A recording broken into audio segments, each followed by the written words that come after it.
அவள் பவளத்தை விட பெரும் மதிப்புள்ளவள்.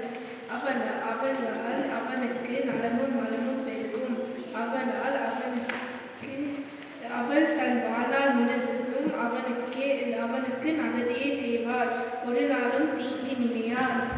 கம்பளி சணல் ஆகிய பொருட்களே தானே பிரித்து கொணர்வாள். தன் வேலை அனைத்தையும் தானே செய்வாள். ராட்டினத்தை தானே பிரித்து வேலை செய்வாள். நூலிலைகளை தன் விரல்களால் திரிப்பாள். எளியவனுக்கு உதவி செய்ய தன் கையை நீட்டுவாள். வறியவனுக்கு வயிறார உணவளிப்பாள். எதில் ஏமாற்றும் அழகு அச்சு போகும். ஆண்டவரிடம் அச்சம் கொண்டுள்ள பெண்ணை புகழத்தக்கவள். அவளுடைய செயல்களின் நற்பயனை எண்ணி அவளை வாழ்த்துங்கள். அவளது உழைப்பை மக்கள் மன்றம் பாராட்டுவதாக. ஆண்டவரின் அருள்வாக்கு.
இரண்டாம் வாசகம்.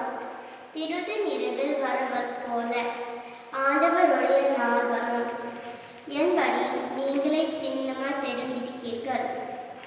திருத்தூதர் பவுல் தெசலோனிக்கருக்கு எழுதிய முதல் திருமுகத்தில் இருந்த வாசகம். அதிகாரம் 5 இறைவசனங்கள் 1 முதல் 6 வரை. சகோதரரே சகோதரர்களே, காலங்களையும் நேரங்களையும் குறித்து உங்களுக்கு எழுத தேவையில்லை. ஏனெனில் திருது நிறவில் வருவது போல ஆண்டவருடைய நாள் வரும் என்படி நீங்களே திண்ணமாய் தெரிந்திருக்கிறீர்கள். இங்கும் அமைதி ஆபத்தில்லை.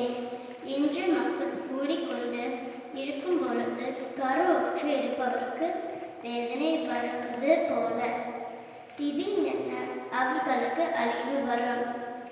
யாரும் தப்பித்து கொள்ள இயலாது. ஆனால் அவர்களை நீங்கள் இருளில் நடப்பவர்கள் அல்ல.